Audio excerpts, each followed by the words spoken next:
जय माता की दोस्तों, कैसे हैं आप लोग। आई होप अच्छे ही होंगे।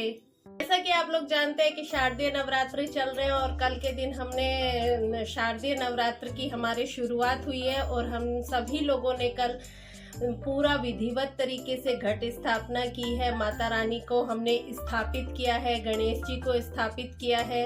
तो कल जो हमने पूजा की थी वो हमने बहुत ही विधिवत तरीके से पूरे विधि विधान से की थी। तो आज हम बात करेंगे कि नवरात्रि के मतलब बाकी के 9 दिन हमें किस तरह से पूजा करनी है। आज नवरात्रि का दूसरा दिन है। आज माता ब्रह्मचारिणी की पूजा की जाती है। तो आज के दिन हमें हरे रंग के वस्त्र पहनकर ही पूजा करनी चाहिए। तो आइए बात करते हैं कि हमें बाकी के 9 दिन किस तरह से माता रानी की पूजा करनी चाहिए। लेकिन उससे पहले मैं आपसे वही कहना चाहूंगी कि अगर आपने वीडियो को लाइक नहीं किया है तो लाइक जरूर कर दीजिएगा और अगर आप चैनल पर नए हैं तो सब्सक्राइब भी कीजिएगा। और अगर आपको लगे कि वीडियो यूजफुल है तो इसे शेयर भी जरूर कीजिएगा। आप लोगों के लाइक से ही मुझे पता चलता है कि आपको वीडियो अच्छी लगी है या नहीं लगी है। और कमेंट में जय माता की जरूर लिखिएगा, क्योंकि ये जो 9 दिन है ये तो सिर्फ माता रानी के ही दिन है। तो पूरी सच्चे भाव और श्रद्धा से कमेंट में जय माता की जरूर लिखिएगा। माता रानी की कृपा आपके ऊपर बनी रहेगी। दोस्तों, कल हमने पूरे विधि विधान से पहले हमने अपने देवी माता की स्थापना की है और कलश स्थापना की है और ज्वारे बोए हैं। लेकिन आज हम जो बात कर रहे हैं वो दूसरे दिन की पूजा के बारे में कर रहे हैं। तो दूसरे दिन की पूजा हमें कैसे करनी है, उसके क्या नियम है, इस बात को हम आज के वीडियो में जानेंगे। सबसे पहले तो हम पूरी अपनी चौकी को हमें साफ करना है। ये चौकी हमें कैसे साफ करनी है, आइए हम इसके बारे में जानते हैं। तो जो दिया हम लोग जलाते हैं, अगर आप सुबह शाम की पूजा करते हैं तो आपको वो दिया उठाकर उसे अच्छे से साफ करके और उसकी बत्ती को भी चेंज करके तब आपको उस दिए को दोबारा से जलाना है। लेकिन अगर आप अखंड जोत जलाते हैं तो फिर वो तो हर टाइम जलती ही रहती है, तब हमें दूसरे दिए की आवश्यकता नहीं होती है। तो ये मेरी अखंड जोत है जो कि ये 9 दिन तक जलती ही रहेगी। सबसे पहले हमने जो कल हवन किया था वो पूरा विधि विधान से किया जाता है कि उसे उपले के ऊपर सारी हवन सामग्री डाल के जो हम हवन करते हैं। तो सबसे पहले हम इसे साफ करेंगे। आप इसे चाहे तो इसकी राख को पौधों में डाल सकते हैं या फिर जो हम एक अलग से ऐसे पन्नी बना लेनी है जिसमें कि हम माता रानी का जो भी रोज का सामान रहेगा उसे विसर्जित करना है, तो वो उसमें हम इकट्ठा करते रहेंगे। हवन करेंगे वो इसमें हवन करेंगे। इसके लिए हम इसमें एक दीपक रख लेंगे और वैसे भी अगर आप रोज इसमें हवन करते हैं तो आप इसको रोज इस तरह से साफ कर लें। हवन कुंड को भी रोज साफ करना जरूरी है। अब बारी आती है फूलों को हटाने की। जितने भी फूल हमने चढ़ाए थे उन फूलों को हम आज हटा लेंगे। जैसे ये छोटे छोटे ये गुलाब के फूल की पत्तियां थी तो ये तो बिल्कुल सूख गई हैं। तो इनको बहुत ही सावधानी से हटाना है। मूर्ति हमारी नहीं हिलनी चाहिए और देखिए इनको बहुत ही आराम से इस तरह से हटा लेना है आपको। जो यहाँ पे फूल चढ़ाए थे हम उनको भी हटा लेंगे। जो छोटे फूल है वो भी इनको बिल्कुल हटाना नहीं है, हिलाना नहीं है। और अगर कोई सुपारी हिल के गिर जाती है तो तुरंत भगवान से क्षमा याचना करें कि आपसे गलती हो गई है। लेकिन इन्हें बहुत ही आपको इस तरह सावधानी से हटाना है।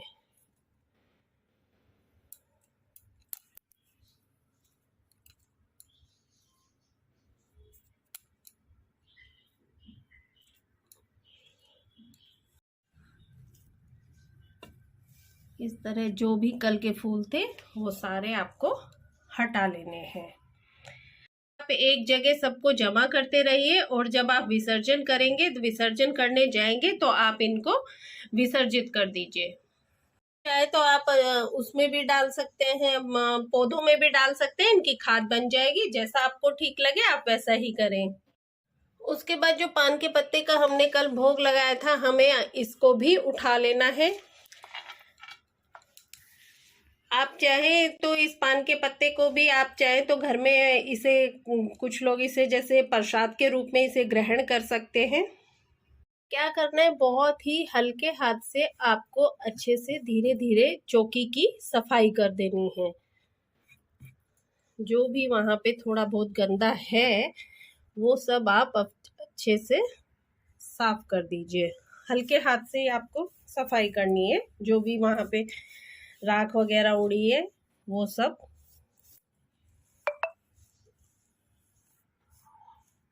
इसको भी आप जहाँ पे हम अपना विसर्जन का सामान इकट्ठा करेंगे वहीं पे आप इसे भी रख दीजिए। वो दीपक है, जब मैं अपनी अखंड जोत सही करती हूँ, जोत को सही करें तो पहले इस दीपक को उस जोत से जला लें और इसे जला के अलग रख दें। कि अगर उसे जला सही करते हुए अगर कैसे भी गलती से या जैसे भी अगर वो जोत बुझ जाए तो आप इस दीपक से तुरंत दोबारा उसे जला दें। ये माता रानी का वो वाला घी है जो मैंने कल उनको भोग लगाया था तो उनके पास रखा है, तो आज हम इसे हटा लेंगे और प्रसाद के रूप में सभी घर के सदस्य इसे ग्रहण कर लेंगे। ये पंचमेवा का प्रसाद तो माता रानी के पास रखा ही रहेगा। जो हमें रोज का भोग है हम वो नया भोग लगाते रहेंगे और उस भोग को हम थोड़ी देर माता रानी की जब तक पूजा होती है, पूजा होने के बाद हम इस भोग को हटा लेंगे और उसे सभी घर के सदस्य अच्छे से प्रसाद के रूप में ग्रहण कर लेंगे। की हो गई है सफाई, तो अब हमें क्या करना है, इसके बाद हमें ये गंगा जल लेना है और गंगा जल के छींटे सब पे धीरे धीरे करने हैं ताकि मां सबका स्नान हो सके। ध्यान रखना है आपकी जोत पे जल के छींटे ना पड़े।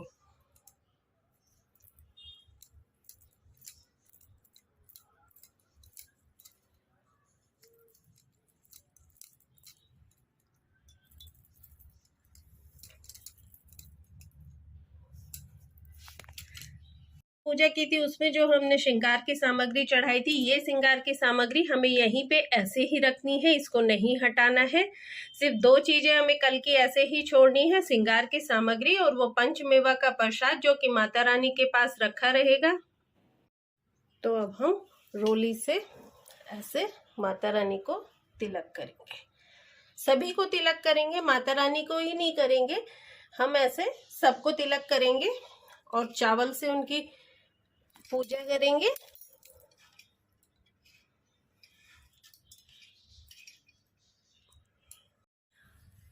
माता रानी के शेर को भी तिलक करेंगे और फिर चावल से पूजा करेंगे और हमारे गणेश जी को तिलक करेंगे और चावल से उनकी पूजा करेंगे। और हाँ, गणेश जी को जो हमने कल जनेऊ अर्पित किया था वो जनेऊ हम रहने देंगे। ये जनेऊ पूरे 9 दिन रहेगा, ये उनका वस्त्र है और उसे हटाना नहीं है। और अब हम कलश को तिलक करेंगे, चावल से पूजा करेंगे और ये नवग्रह हैं, इनके ऊपर हल्के हाथ से इस तरह से आप रोली सबके ऊपर डाल दीजिए। इनको छेड़ना नहीं है वरना ये गिरने का डर है, तो इन्हें बिल्कुल हिलाना नहीं है। आप इनके ऊपर ऐसे हल्दी भी डाल दीजिए और फिर चावल से इनकी पूजा कीजिए।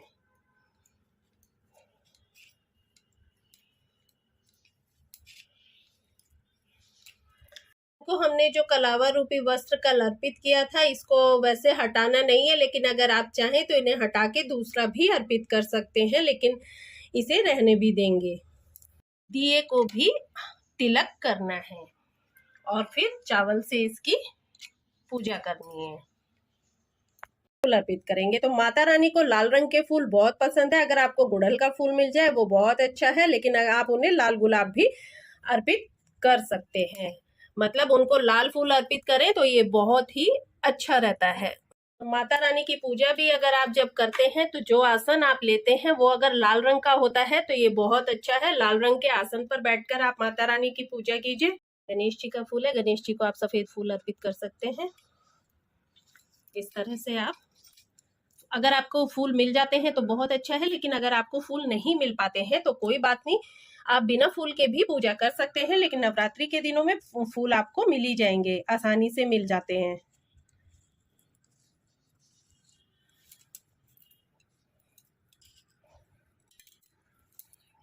भोग की तो आज जैसे कि मैंने आपको पहले भी बताया 9 दिन के अलग अलग भोग होते हैं, तो आज जो है दूसरा दिन है और दूसरा दिन माता रानी को चीनी का भोग लगाया जाता है, तो आप उनको भोग समर्पित कर देंगे। और इसे रख देंगे। और जो भी भोग आप रखें उसे थोड़ा पूजा करने के बाद वहां से उठा लें और परिवार के सभी सदस्य उसे ग्रहण कर लें। मिश्री भी माता रानी को भोग में अर्पित कर सकते हैं दूसरे दिन। इसके बाद आप धूप बत्ती जलाएंगे, क्योंकि जोत हमारी जली है, लेकिन अगर आपको जलाना है तो आप पहले दीपक जला सकते हैं। और अगर आप घी का दीपक जलाते हैं सुबह शाम वाला तो वो बहुत अच्छा है, लेकिन जोत आप घी की भी जला सकते हैं और आप तिल के तेल की भी जला सकते हैं। धूप दिखाएंगे और फिर हम माता रानी को पूजा करेंगे। उसके बाद हम उनके दीपक की भी पूजा करेंगे और कलश की पूजा करेंगे और नवग्रह की भी हम पूजा करेंगे। धूप दिखाएंगे इनको और ज्वारे जो हमने बोए हैं इनकी भी हम पूजा करेंगे। आप इसे रख दीजिए। हाथ में एक फूल ले लीजिए और आपको अगर दुर्गा चालीसा पढ़नी है या दुर्गा सप्तशती का पाठ करना है या फिर सिर्फ दुर्गा जी के मंत्र बोलने हैं, ओम दुम दुर्गाए नमः, अगर आप लाल चंदन की माला के साथ दुर्गा जी के मंत्र बोलते हैं तो ये बहुत शुभ होता है। आप अपनी पूजा करने के बाद जो आपने ये फूल लिया है इस फूल को आप देवी जी को समर्पित कर दीजिए। तो आज हम हवन इसमें करेंगे। वैसे तो आप गाय के उपले को जलाकर हवन कर सकते हैं, लेकिन अभी जो हम हवन कर रहे हैं वो इसमें करेंगे। तो इसके लिए आप पहले इसमें हवन सामग्री डाल लीजिए। इस तरह से थोड़ी सी हवन सामग्री डाल लीजिए। कपूर इसमें डाल लीजिए। 2 लौंग के जोड़े आप इसमें रख लीजिए। वैसे परिवार के हर सदस्य के नाम के 2 लौंग के जोड़े इसमें चढ़ाने चाहिए आपके परिवार में। अगर हर सदस्य अपने हाथ से 2 लौंग के जोड़े चढ़ा देता है तो ये बहुत अच्छा है, लेकिन अगर ऐसा संभव नहीं है कि बच्चे स्कूल चले गए, हस्बैंड ऑफिस चले गए हैं, तो फिर संभव नहीं होता कि वो अपने हाथों से चढ़ाएं, तो आप उनका नाम लेकर 2-2 लौंग के जोड़े इसमें समर्पित करते जाएं हवन में। काले तिल डाल सकते हैं, पीली सरसों डाल सकते हैं। लिया है तो अब हम इसमें घी की आहुति देंगे। कम से कम 3 घी की आहुति आप दें इसमें।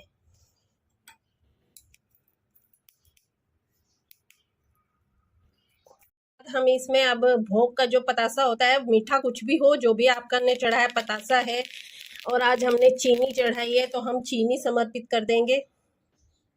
इस तरह से अग्नि में भोग समर्पित किया जाता है। कहते हैं जब हम अग्नि में भोग समर्पित करते हैं तो वो सीधा भगवान के पास ही जाता है, यानी कि सीधा हमारी माता रानी के पास जाता है। करें तो आप जो भी आरती आपको आती है आप वही आरती करें और माता रानी से आप अपनी पूजा करने के बाद क्षमा याचना जरूर करें कि अगर उनसे हमसे कोई गलती हो गई है या फिर हमसे कोई भूल चूक हो गई है तो उसे माफ कर दें। आपको इसमें अपने ज्वारों में थोड़ा सा जल सींचना है, तो ये जल आप हल्का सा ऐसे हाथ में ले लें और इस पे सींच दें। शुरू के 2-3 दिन आपको हल्का जल ही सींचना है, लेकिन इस पे हमें जल सींचना जरूर है। उसके बाद आप इस तरह हाथ में जल लें और जो हमने हवन किया है इसके चारों तरफ इस तरह से आप जल को घुमा दें, तो ये हमारी पूजा हो जाएगी पूर्ण। इसके बाद इस तरह आप इस आरती को ले जाकर, अब आरती होने के बाद जब आपकी पूजा पूर्ण हो जाए तो परिवार के सब सदस्यों को आरती जरूर दें। और उसके बाद आप जो है पूरे घर में जो ये हवन सामग्री हमने इसमें जलाई है और जो हमने हवन किया है तो इस हवन को आप पूरे घर में घुमाएं। इसका धुआं अगर पूरे घर में जाएगा तो सारी नकारात्मकता दूर हो जाएगी, पूरे घर में पॉजिटिविटी आ जाएगी।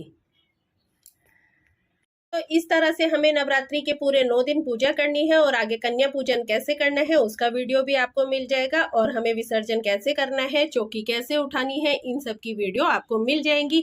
ये सब देखने के लिए अगर आप चैनल पर नए हैं तो चैनल को सब्सक्राइब जरूर कर लेना, ताकि मेरी आगे आने वाली वीडियो आपके पास तुरंत पहुंच जाए। नोटिफिकेशन के लिए आपको बेल आइकन को प्रेस करना है ताकि आप तुरंत मेरी वीडियो देख सकें। तो बेल आइकन को प्रेस करना बिल्कुल मत भूलिएगा।